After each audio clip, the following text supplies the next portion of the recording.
बिस्मिल्लाहिर्रहमानिर्रहीम, अस्सलामुअलैकुम नाज़रीन, मैं हूँ फरजाना सिद्दीक और आप देख रहे हैं प्रोग्राम खबर क्या है। प्रोग्राम में बनेंगे हम आपकी आवाज़ और आवाज़ उठाएंगे उन तमाम मसाइल पर जिनको देखने के लिए अहले इक़्तिदार के पास वक्त ही मौजूद नहीं है। हुकाम बाला की तरफ से नज़रअंदाज कर दिए जाने वाले मसाइल, चाहे वो इलाकाई हों, सियासी हों या फिर इंतज़ामी, उन सबको प्रोग्राम में ज़ेरे बहस लाया जाएगा ताकि उन पर नोटिस हो और मसाइल का हल निकले। लाएंगे आपके सामने हर उस खबर को जिसे छुपाने की कोशिश की जाती है, हर उस सच को जिसको जानना आपका हक है। नाजरीन, आज हमारे साथ पैनल पर मौजूद होंगे मुमताज़ बंगिश, ब्यूरो चीफ पेशावर हैं, और इसके साथ साथ फ़हीम अमीन जो लाहौर से हमें ज्वाइन करेंगे, और इसके साथ साथ ज़हीर अब्बास आज हमारे साथ पैनल पर मौजूद हैं मुल्तान से। आप सबको वेलकम टू द शो। नाजरीन, सबसे पहले बात करेंगे खैबर पख्तूनख्वा की, जहाँ अस्पतालों में दिल के मरीजों को मुश्किलात का सामना है। छोटे अस्पताल तो दूर की बात, बड़े अस्पतालों में भी जिंदगी बचाने वाले ज़रूरी आलात ही मौजूद नहीं हैं, जिसकी वजह से इमरजेंसी में आए मरीज रुल रहे हैं। इस नाअहली का जिम्मेदार कौन है, इस पर बात करेंगे हम मुमताज़ बंगिश से। मुमताज़ बंगिश, बताइए आखिर ये जो नाअहली की जा रही है इसका जिम्मेदार कौन है? जी बिल्कुल फरजाना, पहले तो मैं ये बता दूं कि ये जो मसला है ये बड़ा संगीन है। संगीन इसलिए भी है कि ये जिंदगी और मौत का मसला है। कोई भी मरीज अगर दिल का आर्जा उसे लाक हो और वो हयाताबाद मेडिकल कॉम्प्लेक्स पहुंचता है तो उससे उसका जब मुआयना किया जाता है और कार्डियोलॉजिस्ट की जानिब से जब ये उससे बता दिया जाता है कि चूंकि उसका हार्ट जो दिल जो है वो ब्लॉक है और इसका वाहिद हल ये है कि वो इसको जो एक डिवाइस है जिसको पेस मेकर कहते हैं वो लगाने की ज़रूरत है, तो उस वक्त उसकी हालत गैर हो जाती है जब उससे ये कहा जाता है कि इस डिवाइस की लगाने के लिए उसे अस्पताल में कोई 3,05,000 और या फिर 4,05,000 रुपए जमा कराने की ज़रूरत है। अब मसला ये है कि जो आम मरीज़ है, जो सफ़ेदपोश आदमी है, ज़ाहिर है वो ये रकम तो बर्दाश्त नहीं कर सकता, तो अब वो इस कशमकश में होता है कि अगर ये आला उसे लग जाए तो उसकी ज़िंदगी बच जाती है, और अगर आला ना लगे तो डॉक्टरों का कहना यह है कि उसकी जिंदगी की उसका कोई चांस नहीं है। ये वाहिद एक ऐसा आला है पेसमेकर के इब्तिदाई तौर पर जब वो अस्पताल पहुंचता है तो उसे एक टेम्परेरी पेसमेकर लगा दिया जाता है, उसके फौरन बाद उसे एक परमानेंट पेसमेकर की जरूरत होती है। लेकिन जो यहाँ पे मसला दरपेश है वो ये है कि माजी में सेहत इंसाफ कार्ड के तहत जो प्रोविजन दी गई थी वो इस आली की जो कीमत थी, जो सिंगल चेंबर का जो पेसमेकर है वो 2,50,000 या 2.5 लाख रुपए में उसकी पेमेंट होती थी जो इंश्योरेंस कंपनी है उसको, और अब मार्केट में उसकी असल कीमत जो है वो 3,05,000 तक पहुंच चुकी है। इसी तरह जो डबल चैम्बर का पेसमेकर है उसकी जो सेहत इंसाफ कार्ड के तहत जो इंश्योरेंस कंपनी को पेमेंट की जाती है वो 3.5 लाख रुपए है। अच्छा। लेकिन इस आली की कीमत 4,05,000 रुपए है। अब इंश्योरेंस कंपनी का कहना यह है कि वो जाहिर है वो तो नुकसान नहीं कर सकते, जो आला जो ये खरीदते हैं वो मार्केट ही से खरीदते हैं, और मार्केट में अगर इस वैल्यू से हर आले पे उनको 45,000 रुपए की जायद रकम अदा करनी पड़ जाए तो जाहिर है ये तो उनके लिए नुकसान है। उन्होंने बाकायदा तौर पे अस्पताल को और हुकूमत को इस बारे में आगाह कर दिया है, और उसके बाद फिर अस्पताल इंतजामिया की जानिब से हुकूमत की नोटिस में भी ये बात लाई गई, उस पर कमेटियां बनती जा रही हैं, ताहाल ये मसला हल नहीं हुआ। जो माहिरीन सेहत हैं, जो कार्डियोलॉजिस्ट हैं, उनका कहना यह है कि जो मरीज आता है और उसको इस पेस मेकर की ज़रूरत हो और ये उसे ना लगे तो जाहिर है उसकी मौत ही वाक़या हो जाती है। उसके लिए कोई और ऐसा तरीका नहीं है कि जिसकी वजह से उसकी ज़िंदगी को बचाया जा सके। तो अच्छा मुमताज, जिंदगी और मौत का मसला इतना जरूरी एक जो है वो आला हो और उसी के हवाले से जो है नाअहली बरती जाए, तो अगर ये तमाम सूरत हाल है तो फिर उस मरीज का जो है वो पुरसाने हाल कौन होगा? ना जो है गवर्नमेंट के अस्पतालों में है और ना ही जो है सरकारी वो निजी अस्पतालों के अंदर ये जो है सहूलत मौजूद है। मसला ये है फरजाना कि ये अभी हयाताबाद मेडिकल कॉम्प्लेक्स का मसला है, जो सबसे बड़े अस्पताल हैं यहाँ पे इलारिश हैं और दीगर KTH हैं, वहाँ पे भी ये मसाइल है। लेकिन वहाँ पे चूंकि ये जो पेसमेकर्स हैं, ये जो डिवाइसेस हैं, ये पहले से खरीदे गए हैं। अब एक वक्त आएगा, 1 महीना, 2 महीने, 3 महीने, 4 महीने या 1 साल बाद, तो हम यूं फर्ज कर लेते हैं कि शायद 1 साल बाद वो जब पुराने हालात खत्म हो जाएं, मजीद ये जब खरीदेंगे तो जाहिर यही मसला दरपेश होगा। तो जब किसी अस्पताल में सेहत कार्ड पर ये सहूलत दस्तयाब नहीं होगी तो जाहिर है गरीब मरीज जिसके पास खाने के लिए कुछ ना हो वो 3 लाख और 4 लाख में कैसे ये डिवाइस खरीद सकता है। अगर सेहत इंसाफ कार्ड ने एक सहूलत देनी ही है तो जाहिर है फिर उसको या तो रिवाइज कर दे या इंश्योरेंस कंपनी के साथ ये बात नेगोशिएट कर दे कि ये कीमत है और हम ये पेमेंट करना चाहते हैं और अगली उसमें ये इसको मजीद इन्हांस किया जाएगा और या फिर उसी कीमत पर वो इत्तेफाक कर लें। अब जो रोल रहे हैं वो सिर्फ मरीज रोल रहे हैं, किसी को परवाह नहीं है। जाहिर है डॉक्टर तो अपनी जेब से वो दे नहीं सकता, एडमिनिस्ट्रेशन ने हुकूमत को ये बात बताई हुई है। और अजीब बात यह है कि एक और चीज जो हाईलाइट हुई थी वो इसकी क्वालिटी के हवाले से भी थी। एक तरफ तो इसका जो है बहुत कमी है पेसमेकर की, लेकिन दूसरी जानिब जो पेसमेकर आए थे उनकी क्वालिटी के ऊपर भी बहुत इश्यूज आ रहे थे। क्वालिटी का मसला वो इशू कुछ और है। असल में सबसे पहले अवेलेबिलिटी है। जब तक कि पेसमेकर की अवेलेबिलिटी ना हो तब तक मरीज की जान नहीं बचाई जा सकती। तो सबसे जो सीवियर मसला है इस वक्त जो दरपेश है हैदराबाद मेडिकल कॉम्प्लेक्स में वो ये है कि ये आलात दस्तयाब ही नहीं है। मरीज ऐसे ही चला जाता है बगैर किसी पेस मेकर लगाए, फिर वो अल्लाह नहीं है ना मुमताज। नहीं, जिस स्पेसिफिक हॉस्पिटल की मैं बात कर रहा हूं वहां पे दस्तयाब ही नहीं है। वहां पे 2 किस्म के हैं। एक क्वालिटी की जो आप बात करी, शायद आप इस जानिब इशारा कर रही हैं। एक ये सिंगल चैम्बर डिवाइस होता है, उसकी कीमत होती है 3,05,000 रुपए, जो इस वक्त मार्केट की वैल्यू है। और एक जो डबल चैम्बर है, डबल चैम्बर का यह है कि वो काबिल एतमाद है। उसमें जो कंट्रैक्शन होती है, जो दिल की हरकत होती है, वो दिल की हरकत के मुताबिक ही वो कंट्रैक्ट करता है। तो इसलिए उसको ज्यादा जो कार्डियोलॉजिस्ट है उसकी ज्यादा बेहतर तस्वर किया जाता है, लेकिन उसकी कीमत 4,05,000 है। अगर लेकिन मरीज को इस वक्त 4,05,000 वाला जो डबल चेंबर का जो डिवाइस है वो तो दरकिनार, जो सिंगल चेंबर का डिवाइस है 3,05,000 वाला वो भी दस्तयाब नहीं है। अब ऐसे हाल में कि जब उसे टेम्परेरी जो पेसमेकर है वो ऑलरेडी लगाया जा चुका हो, उसकी रिप्लेसमेंट जरूरी होती है जो परमानेंट डिवाइस है, तो वो अवेलेबल ही नहीं होता। दूसरी बात यह है कि वजीर सेहत से हमारी बात हुई, उनको इस बारे में इल्म ही नहीं था। वो ठीक है, वो नए हैं, लेकिन जो अहम मामलात है, जो अहम इशू हैं, और खुसूसन ये चूंकि हुकूमत इससे अपना कारनामा समझती है सेहत कार्ड को, तो इसे चाहिए कि सबसे पहले उन चीजों को जो लाइफ सेविंग की जो मसाइल हैं वो तो कम से कम हल हों। बाद में देखा जाएगा वो मसाइल हल होना भी जरूरी है। मुमताज हमारे साथ ही मौजूद रहेगा इसी मामले पर बात करने के लिए। पेशावर से डॉक्टर असगर जो कि हार्ट स्पेशलिस्ट हैं वो हमारे साथ मौजूद हैं। Sir welcome to the show. Thank you very much, शुक्रिया। अच्छा डॉक्टर असगर साहब, ये बताइएगा कि जिस तरह से पेस मेकर अवेलेबल नहीं हैं और उनकी अवेलेबिलिटी जो है वो बहुत ज़्यादा एक संगीन सूरत हाल इख्तियार कर गई है, आने वाले दिनों में ये मसला कितना पेचीदा हो सकता है? ये तो अवेलेबल तो है, लेकिन इसकी जो कीमत है वो सेहत कार्ड में अवेलेबल कीमत से ज़्यादा है, जो अप्रूव्ड कीमत है, तो मरीज उसको अफोर्ड नहीं कर सकते। ठीक, उनको खुद अपने पैसों पर लेना पड़ता है, जो अक्सर मरीजों की बस की बात नहीं। अच्छा, उनके बस की बात नहीं है, तो फिर ये मसला किस तरह से हल होता दिखाई दे रहा है? क्योंकि जो लोग इसको अफोर्ड नहीं कर पा रहे हैं तो फिर वो किस तरह से करेंगे? हमने तो बहुत ही मसला उठाया है कि सेहत कार्ड वालों को बताया है, गवर्नमेंट को बताया, एडमिनिस्ट्रेशन को बताया कि इसको रिवाइज करें, इस कीमत को अगर रिवाइज आप नहीं करेंगे तो ये मसला चलता रहेगा।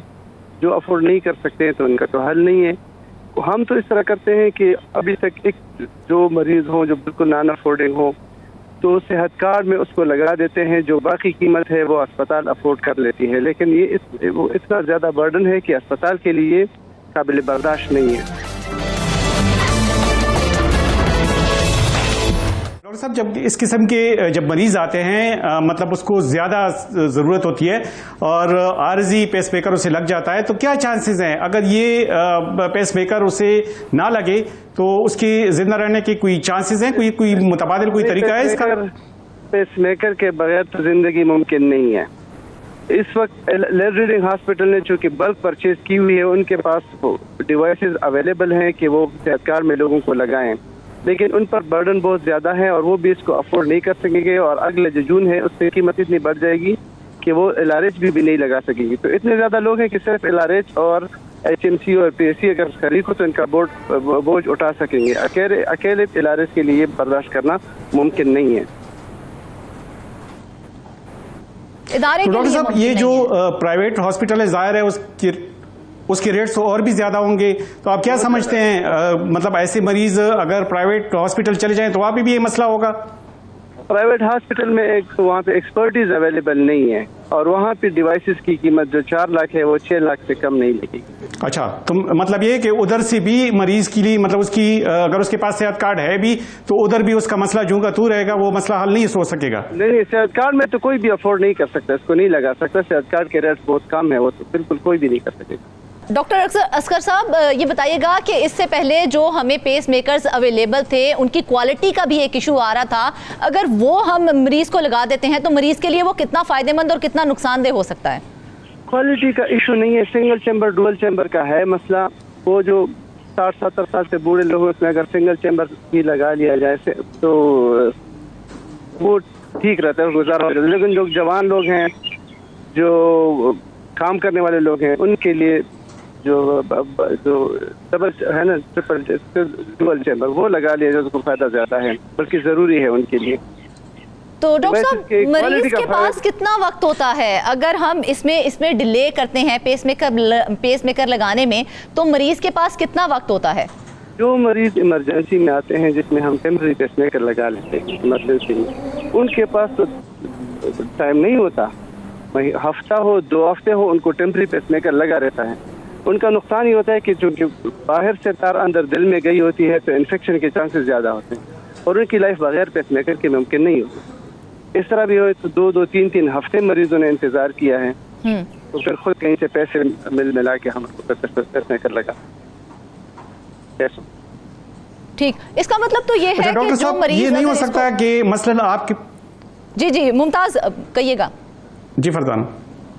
अच्छा, मैं ये कहना चाहता कि डॉक्टर साहब, इस तरह से हो सकता है कि कार्डियोलॉजी के लिए मतलब सेहत कार्ड में कोई और इस किस्म की मतलब कोई डिजीज है उसके लिए जो मतलब सेहत कार्ड में कोई सहूलत है, उसकी जो फंड्स हैं ये उसमें कन्वर्ट नहीं हो सकते कि इसकी बजाय आप उसे कह दें कि इस डिजीज की बजाय हमने पेसमेकर लगाने हैं और वो उसमें एडजस्ट हो ताकि ये मसला हल हो? नहीं, सबसे ज्यादा कीमत इस वक्त पेसमेकर की ही है, तो इस तरह नहीं हो सकता कि आप किसी और डिजीज को शो करें और लगाएं पेसमेकर, इस तरह मुमकिन नहीं। ठीक है जी, हार्ट स्पेशलिस्ट डॉक्टर असगर हमारे साथ मौजूद थे। बहुत शुक्रिया डॉक्टर साहब आपका। इस वक्त हमें तर्जमान हयाताबाद मेडिकल कॉम्प्लेक्स तौहीद साहिबा ने भी ज्वाइन किया है। Welcome to the show. अच्छा तौहीद साहिबा, ये कहिएगा कि जिस तरह से कार्डियोलॉजी में पेस मेकर के हवाले से मसाइल सामने आ रहे हैं, क्या कहेंगी आप इस हवाले से? उन्होंने कहा सेहत कार्ड में हम इनको इंक्लूड नहीं कर रहे क्योंकि इसमें एडजस्ट नहीं हो रही है, प्राइस ज्यादा है और उधर उसमें कम है ना पैसे सेहत कार्ड में। हाँ, तो इस वजह से तो जो हमारे फोकल पर्सन डॉक्टर शेरजमान ना, उनके थ्रू उन्होंने वो वहाँ मैसेज पहुँचाया कि ताकि इस चीज को आप इंक्लूड करें या तो वो ज्यादा करें या इस पैकेज से ये निकाल दें। फिलहाल तो उधर से कोई इसका फीडबैक नहीं मिला क्योंकि इधर से तो इन्होंने बता दिया था, तो हम इंतजार में कि क्या होता है। और बाकी तो इमरजेंसी कार्डियक की जो सिचुएशन है वो तो डील कर लेते हैं, लेकिन उसमें जब ये आ जाए तो फिर उनको बता देते हैं कि इतने पैसे हैं अगर इसमें तो इतने फिर आपको मजीद लाने पड़ेंगे, पेमेंट करेंगे। जो बकाया रहते हैं पेशेंट का प्रोसीजर वगैरह इमरजेंसी में जो हो वो कर लेते हैं, लेकिन जो पेंडिंग पेमेंट रहती है तो वो फिर इनको कहते हैं कि आप अपना ड्यूज कंप्लीट करवा लें। ठीक है, बहुत शुक्रिया। तर्जमान हयाताबाद मेडिकल कॉम्प्लेक्स तौहीद हमारे साथ मौजूद थी। बहुत शुक्रिया, आपने हमारे शो में वक्त दिया। नाजरीन, वजीर सेहत सैयद कासिम से भी इस हवाले से हमने बात की है, उनका इस हवाले से क्या मौक़िफ़ है आपको भी दिखाते हैं। देखिए जी, पहली बात तो ये जो आप ये बात कर रहे हैं इसका पूरा डाटा मेरे पास मौजूद नहीं है, मैं इसको देख लूँगा। अगर जिस हद तक ये सेहत कार्ड में मैनेज होता है तो उसको मैं मेक श्योर करूँगा, उसको हम मैनेज करेंगे, चीज़ें प्रोवाइड की जाएंगी। और जैसे कि आपको पता है कि केयर टेकर गवर्नमेंट कितनी लंबी गई थी, तकरीबन 1.5 साल के करीब जो है केयर टेकर गवर्नमेंट गई थी, पूरा निज़ाम जो था वो रुका हुआ था और 2 महीने में फिर उस निज़ाम को पूरा अपनी जगह पर लेके आना कोई आसान काम नहीं है और बहुत मेहनत भी की जा रही है, चीज़ों को चलाया भी जा रहे हैं। अब देख रहे हैं अस्पतालों की जो परफॉर्मेंस है वो बेहतर हुई 2 महीने में, दवाइयों की अवेलेबिलिटी बेहतर हुई हॉस्पिटल्स में, डॉक्टर्स की अवेलेबिलिटी बेहतर हुई और मरीज़ों का जो है रुझान जो है अब वो सरकारी अस्पतालों की तरफ भी बढ़ रहा है, BHUs RHCs में भी बढ़ रहा है। तो इंशाअल्लाह ताला ये बहुत से ऐसे चैलेंजेस हैं, चीज़ें हैं जो केयर टेकर गवर्नमेंट की लंबा अरसा गुजारने की वजह से हुई है। कहीं भी आप जाएँ सेहत कार्ड से लोगों को इलाज भी मिल रहा है। छोटे मोटे डे टू डे अगर छोटे 19-20 मसले आते हैं तो उसका हमारा कंप्लेंट सेल भी मौजूद है, हमारी टीम भी मौजूद है, उसको कैटर कर रहे हैं। अच्छी तरीके से सेहत कार्ड से लोगों का इलाज हो रहा है, लोग मुस्तफ़ीद हो रहे हैं, लाखों लोग जो है इससे फ़ायदा भी उठाया जा रहा है। और सबसे बड़ी बात कि खैबर पख्तूनख्वा का एक बाशिंदा वो जो है सेहत कार्ड के शेल्टर के नीचे है। जी मुमताज़ मंगेश, आपने भी वज़ीर सेहत का मौक़िफ़ सुना, उनका इस हवाले से क्या कहना था? आपने भी देखा और सुना, आप क्या कहेंगे इस हवाले से? मैं यही फरजाना कहना चाहता हूं कि मसला ये है कि वज़ीर सेहत इस बारे में मतलब ये पूरी हुकूमत, वज़ीर सेहत क्या पूरी हुकूमत का कहना यह है कि सेहत इंसाफ कार्ड मतलब इतने अरसे से खैबर पख्तूनख्वा में काम कर रहा है और इससे काफ़ी मरीज़ों को फ़ायदा भी हुआ है। लेकिन अब तो कम से कम उनको ये मतलब काम जो है ये इस पर पूरी इनको कमांड होनी चाहिए थी कि जिन जिन अस्पतालों में जो जो मसाइल हैं और ये कीमत की वजह से या इतने छोटे मोटे इश्यूज की वजह से लोगों की ज़िंदगी दाव पर लग चुकी है, तो कम से कम इनको तो अब हल होना चाहिए था। एक बड़े अस्पताल में हैदराबाद मेडिकल कॉम्प्लेक्स एक बड़ा हॉस्पिटल है और वहाँ पे इस किस्म के मसाइल हैं और वो कहते हैं कि मुझे मेरे इल्म में इस किस्म की कोई बात नहीं है।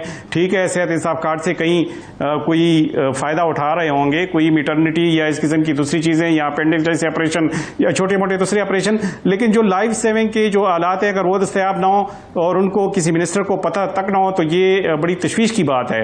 और दूसरा जो बड़ा मसला है वो ये है कि सेहत इंसाफ कार्ड के मसाइल मुख्तलिफ अस्पतालों में मल्टीपल किस्म के मसाइल हैं। चाहे ये है कि ये जो सरकारी अस्पताल हैं, जो MTI हॉस्पिटल्स हैं और जो दूर दराज के अजला में जो अस्पताल हैं उसमें भी इस किस्म के अनगिनत मसाइल हैं। लेकिन जब तक इसकी मॉनिटरिंग नहीं होगी, MTI हॉस्पिटल को आपने ये कह के वो छोड़ दिया कि खुद मुख्तार हॉस्पिटल है, अपना भी सब कुछ करेंगे, हमने सेहत कार्ड उधर वो इम्प्लीमेंट कर दिया है, बस सारे मसाइल खुद ही हल हो जाएंगे, इस तरह से नहीं होगा। मिनिस्टर का काम यही है कि उसे हर चीज का पता हो। इसका कोई हल दिखाई दे रहा है? वो लोग जो बिल्कुल भी इसके मुताबिक नहीं हो सकते, तो क्या कोई इसका हल दिखाई दे रहा है? हल का यह है कि पेशावर जो है दारुल हुकूमत है, यहाँ पे सिर्फ चंद कदम मिनिस्टर के दफ्तर से सिर्फ चंद किलोमीटर 20 किलोमीटर के फासले पे ये अस्पताल मौजूद है। जब उधर ही ये मसाइल मौजूद है और आपके नहीं है, ये काफ़ी अरसे से मसला है और काफ़ी उसके लिए कमेटी भी बनाई गई है। हमारे जो फोकल पर्सन है उससे भी बात हुई है, उसने कहा कि ये बस इशू रिजॉल्व हो जाएगा और जल्दी इशू रिजॉल्व हो जाएगा। लेकिन मेरा नहीं ख्याल कि जब इतने अरसे में ये इशू रिजॉल्व नहीं हुआ तो जाहिर है वो जिस तरह से हम वो डॉक्टर साहब को सुन रहे थे, अस्पताल के पास भी इतने फंड्स तो नहीं होते कि वो अपने आप से हर पेस मेकर पर इतने पैसे 45,000 अपने आप से दे, तो जाहिर है मरीजों की तादाद काफ़ी ज़्यादा है। इस तरह हर मरीज के पीछे जो इजाफी बिल आता है वो तो अस्पताल देने से रहा, क्योंकि जो ग्रांट है वो लिमिटेड है और उनको हुकूमत की जानिब से वो पैसे नहीं मिलते जो सेहत इंसाफ कार्ड के लिए इंश्योरेंस कंपनी को पे किए जाते हैं। ये उनका भी उनकी जिम्मेदारी बनती ही नहीं है, ये जिम्मेदारी है तो सिर्फ और सिर्फ हुकूमत की है, वो इंश्योरेंस कंपनी के साथ टेकअप करे। लेकिन जो अल्टीमेट सफर है वो है आम वो मरीज कि जो अस्पताल आता है दिल के आर्जे के साथ आता है और उन्हें जब ये पता चल जाता है कि चूंकि उसके पास पैसे नहीं है इसलिए वो पेस मेकर नहीं लगा सकते, इसलिए वो जिंदगी और मौत की कशमकश में रहेगा। अगर पेस मेकर कहीं से कोई मेहरबान हो गया और कहीं लग गया तो ठीक है, उसकी ज़िंदगी बच जाएगी, वरना उसकी ज़िंदगी नहीं बचेगी। मैं कहता हूं कि एक ऐसा मरीज़ की जैसे मतलब वो एक अनपढ़ ना हो और उसे ये पता हो कि भाई मेरे दिल में पेस मेकर लगाने की ज़रूरत है और वो लगा ना सके, तो वो तो इससे पहले ही अल्लाह को प्यारा हो जाएगा। ये तो मतलब ऐसे मसाइल हैं, दिल की इश्यूज तो ऐसे इश्यूज हैं कि उसको फौरी तौर पर हल करने की ज़रूरत है। बिल्कुल, दिल की बात ही और होती है मुमताज, और दिल के मसले हल करना बहुत ज़रूरी है और इसकी जिम्मेदारी हुकूमत है कि हुकूमत दिल के मामला जो है बहुत जल्दी हल करे। नाज़रीन, इस हवाले से हमारी कोशिश यही होगी कि हुक्काम बारा जो है इस हवाले से कोई ना कोई लाया अमल इख्तियार करें और जिस पर अमल दरामद किया जा सके। और इसके बाद हम बात करेंगे शहर लाहौर की, जहाँ से एक बहुत ही अहम रिपोर्ट सामने आई है, लेकिन एक ब्रेक के बाद।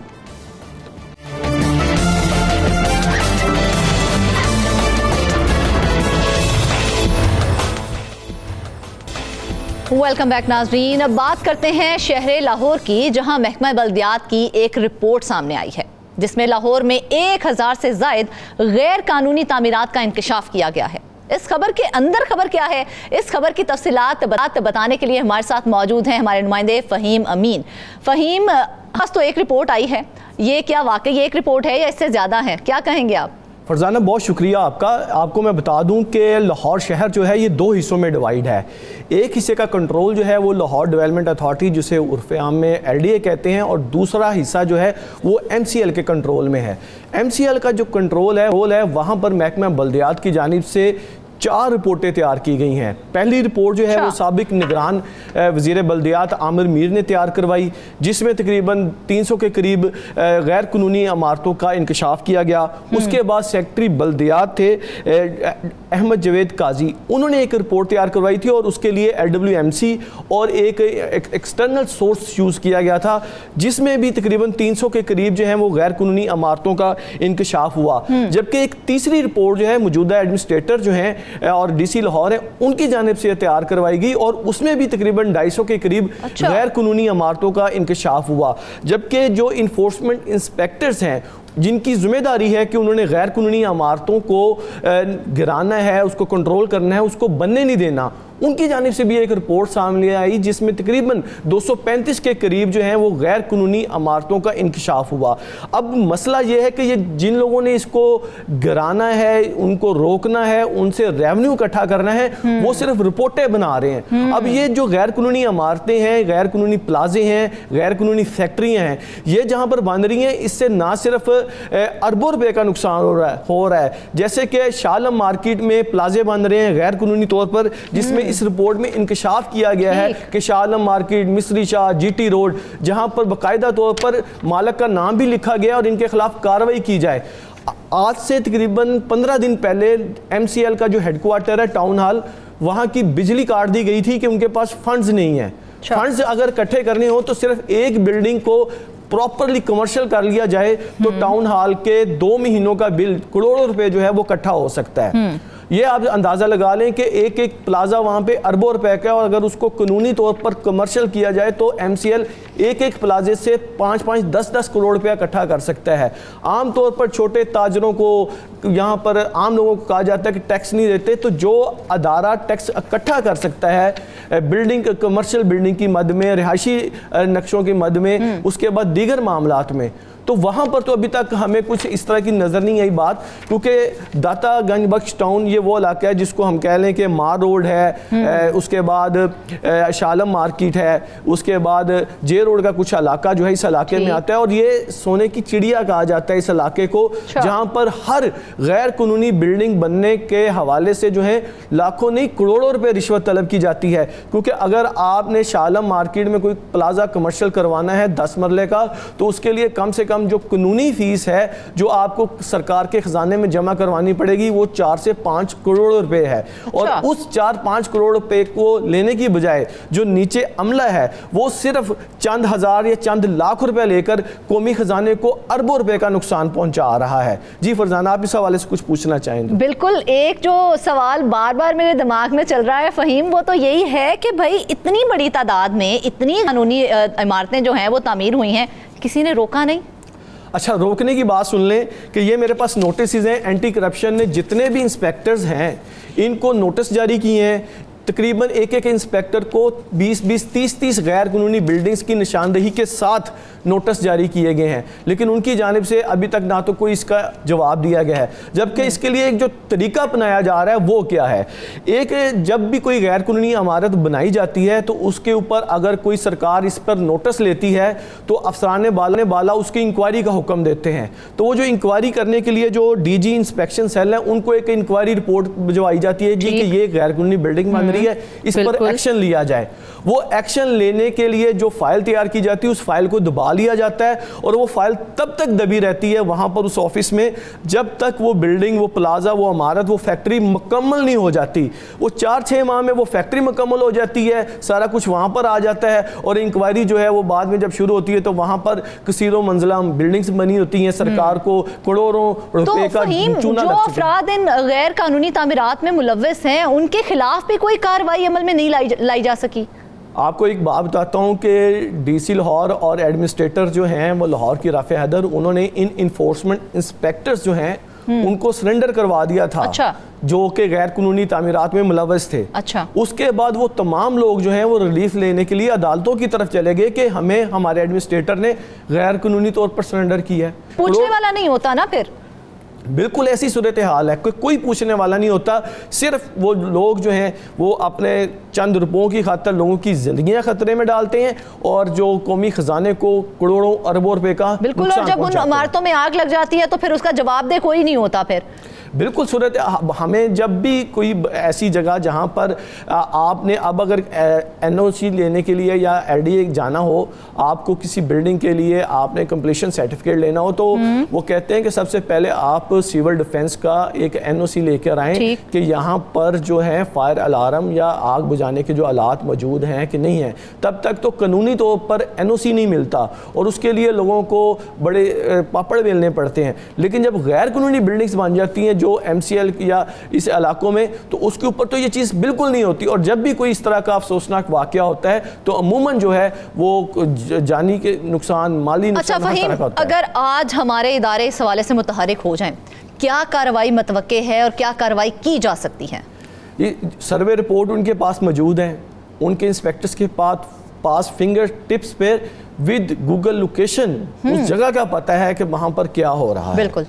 अगर आपकी इंतज़ामिया एडमिनिस्ट्रेशन चाहे तो सिर्फ 6 घंटे से 12 घंटे लगते हैं, वो तमाम गैर कानूनी इमारतों को रोका जा सकता है और उनको कमर्शियल बिल्डिंग, कमर्शियल नक्शा, कमर्शियल फीस पे करने पर मजबूर किया जा सकता है, जिससे जो माली मसाइल हैं कम से कम लाहौर की हद तक एमसीएल के वो तो पूरे हो सकते हैं। हम अच्छा खासा रेवेन्यू जनरेट कर सकते हैं, इसका मतलब है वहाँ से। बिल्कुल जी, बिल्कुल। करोड़ों अरबों रुपए का रेवेन्यू जो है वो आप कर सकते हैं, क्योंकि जिस जगह पे ये प्लाजे बांध रहे हैं जो हैं वहाँ पर तो ज़मीन की कीमत ही अरबों रुपए की है और उन प्लाजों की कीमतें जो हैं वो अरबों रुपए पे हैं। तो अगर कानूनी फ़ीस और सरकारी फ़ीस का हम अंदाज़ा लगाएं तो आमतौर पर उसका 20% होता है, तो वो अगर वसूल कर लिया जाए तो मुल्की ख़जाने को काफ़ी फ़ायदा हो सकता है। तो एक जहाँ पर गैर कानूनी बिल्डिंग्स जो बन रही हैं, और जब एक गैर कानूनी बिल्डिंग बनती है तो उसके साथ जो साथ वाली बिल्डिंग्स हैं उनके लिए भी प्रॉब्लम होती है। तो ये माफिया है, एक बड़ा माफिया है जो कि इस तमाम जो गैर कानूनी इमारतों की तामीर में मुलव्वस है और उनके ख़िलाफ़ लगता कुछ ऐसे है कि जिन अदारों ने कार्रवाई करनी है उनको भी बड़े तरीके से जो है वो कंट्रोल किया जाता है। और एक किस्म की ये इनफॉर्मल इकॉनमी जो है वो बन चुकी है और इनफॉर्मल चीज़ों इकॉनमी के ज़रिए ही इस तमाम चीज़ को लेकर चला जा रहा है। अपने हर प्रोग्राम में जब भी हम कोई मुद्दा उठाते हैं तो हमारी कोशिश होती है कि उससे रेलिवेंट जो बंदा है, जो सरकारी ओहदेदार है, उससे हम बात ज़रूर करें। इस हवाले से आपने किसी सरकारी ओहदेदार से बात करने की कोशिश की? जी, हमारी इंतज़ामिया जो है वो एडमिनिस्ट्रेटर जो हैं उनसे बात हुई है। उनका ये कहना है कि हमारी कोशिश ज़रूर है, हम कार्रवाई भी ज़रूर करते हैं और उनको जो रिपोर्ट दी जाती है उसमें हमें अमूमन देखने में नज़र आता है कि ऑपरेशन हो रहा है। लेकिन ये ऑपरेशन की जो आप कह सकते हैं नेचर जो है वो इंतहाई मामूली किस्म की होती है। अगर आप किसी जगह पे जाते हैं, 1-2 बिल्डिंग्स को गिरा दिया, जब लिस्ट बनती है, आपको मैं बड़ी मज़ेदार बात बताऊँ कि जो इंतज़ामिया के पास लिस्ट जाती है कि आज इनके ऊपर इन्फोर्समेंट ऑपरेशन की कार्रवाई की जाएगी, इसको मसमार किया जाएगा या इसके खिलाफ कार्रवाई की जाएगी, तो अमूमन जब तक वो मशीनरी ऑपरेशन की जगह पर पहुंचती है उनमें से तो कुछ इमारतों को ही निकाल दिया जाता है। उस माफिया की ताकत का आप अंदाज़ा लगा लें कि कुछ अर्सा पहले यूं ही एक ऑपरेशन के लिए मशीनरी गई थी और उस मशीनरी को वहाँ तक पहुँचने नहीं दिया गया। वहाँ पर इंतज़ामिया जो है, जो ZOP है मुतलका, वो मशीनरी का इंतज़ार करती रही कि एक अनलीगल कंस्ट्रक्शन हुई है, उसके ऊपर कार्रवाई करनी है। वो अमला जो है उसने वो मशीन को ही ख़राब कर दिया कि 6-8 घंटे मशीनरी वहाँ पर नहीं पहुँच सकी और नाकाम वापस आना पड़ा। तो इसलिए नीचे से लेकर ऊपर तक जो है इस मामले को कंट्रोल करने के हवाले से संजीदगी दिखाना होगी। बिल्कुल, अब हमें संजीदा होकर इस मामले को देखना होगा, क्योंकि आए रोज़ देखा जाए बहुत सी गैर कानूनी तामीरात हैं जो हो रही हैं और उसका कोई पूछने वाला नहीं है। नाज़रीन, गैर कानूनी कमर्शियल तामीरात करने वाले अनासिर का सहूलतकार कौन है मुल्तान के अंदर, इस हवाले से बात होगी एक ब्रेक के बाद।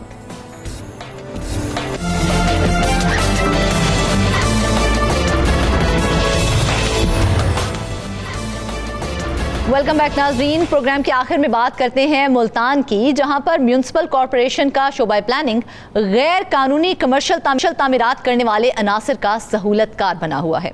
कन्वर्जन और नक्शा फीसों की वसूली के बगैर ही शहर में सैकड़ों गैर कानूनी कमर्शियल इमारतें बनवाई जा रही हैं।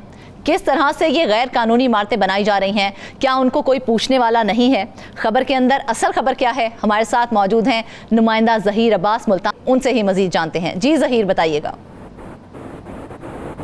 जी, ये म्यूनिसिपल कॉरपोरेशन का जो शोबा प्लानिंग है उसके कुछ एहलकार जो हैं सारे अमल में मुलव्वस हैं। तरीकाकार जिस तरह लाहौर के हमारे दोस्त ने बताया, तरीकाकार वही है कि जो अमला है वही मुबैना मिली भगत करके जो प्रॉपर्टी मालकान है उनको तमाम रास्ते दिखाता है, और जो सरकारी फीस है जिसमें कन्वर्जन फीस है, उसके अलावा जो नक्शा फीस है उसकी अदम वसूली से कौमी खजाने को करोड़ों रुपए का नुकसान पहुंचाया जाता है। जो म्यूनिसिपल कॉरपोरेशन का शोबा प्लानिंग है उसकी मुबैना मिली भगत से मुल्तान शहर के मुख्तलिफ इलाकों में ना सिर्फ मैरिज हाल तमीर किए गए हैं, बल्कि मेडिकल स्टोर्स जो हैं वो गैर कानूनी तौर पर गैर जो फीसें हैं उनकी अदायगी के बगैर जो है वो कायम कर लिए गए। इसी तरह स्कूल की एक बड़ी तादाद है, जो हमारे पास सरकारी डॉक्यूमेंट्स है उसमें 123 ऐसे निजी स्कूलों की भी निशानदेही की गई है जिन्होंने नक्शा फीस भी नहीं भरी, उसके अलावा जो कन्वर्जन फीस है वो भी अदा नहीं की, उससे कौमी खजाने को करोड़ों का नुकसान पहुंचाया है। लेकिन वो जो कमर्शियल उधर सरगर्मियाँ हो रही, जो भारी फीसें बच्चों के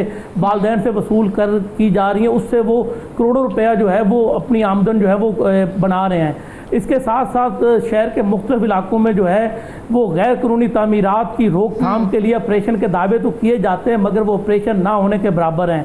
तो इस हवाले से डिवीजनल इंतजामिया जो है वो गाए बगाए म्यूनिसिपल कॉरपोरेशन के अमले को हदायत जारी करती हैं कि गैर कानूनी जो कमर्शियल इमारतें हैं उनकी फहरिस्त मुरतब की जाए, उनके खिलाफ क्रैकडाउन किया जाए और जो सरकारी खजाने में फीस आनी है वो जमा की जाए। एक दो नुमाइशी ऑपरेशन किए जाते हैं, एक दो मालकान जो है प्रॉपर्टी मालकान उनको नोटिस जारी किए जाते हैं, मामूली सी फीस जो है वो वसूल की जाती है, उसके बाद जो है वो क्रैकडाउन ठप कर दिया जाता है। अगर ओवरऑल देखा जाए तो गैर कानूनी जो कमर्शियल तामीरात एक साल के अंदर हुई हैं उसमें जो शादी हाल्स हैं, मेडिकल स्टोर्स हैं, होटल्स हैं और स्कूल हैं, उनकी मद में मजमूई तौर पर 74 करोड़ की आमदन से कौमी खजाने को महरूम रखा गया है। माना बुनियादों की अगर बात की जाए तो जिस तरह से धड़ाधड़ गैर कानूनी कमर्शियल तामीरात की जा रही हैं उससे माहाना बुनियादों पे 12 से 14 करोड़ रुपया जो है उसकी मुमकिना आमदन जो है वो रोकी जा रही है। अगर सरकारी अमला अपनी जिम्मेदारी बाखूबी सरअंजाम दे तो ये भारी रेवेन्यू जो है वो कौमी खजाने में जमा हो सकता है। ये सिर्फ म्यूनिसिपल कॉरपोरेशन की हद तक महदूद नहीं है। मुल्तान शहर की अगर बात की जाए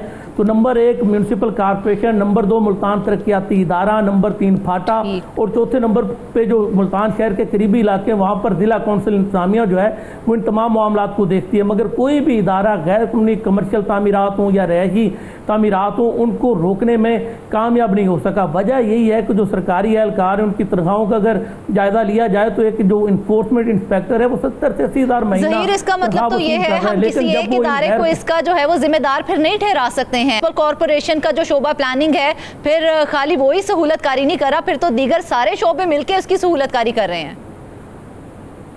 जी वही तो बात बता रहा हूँ कि फाटा के जो बिल्डिंग इंस्पेक्टर्स हैं वो भी बराबर के शरीक हैं। इसी तरह जो इलाका मुल्तान तरक्याती इदारा के ज़ेरे कंट्रोल है तो वहाँ पे जो टाउन प्लानिंग का अमला है वो इसमें मुबैना तौर पर मुलव्वस है।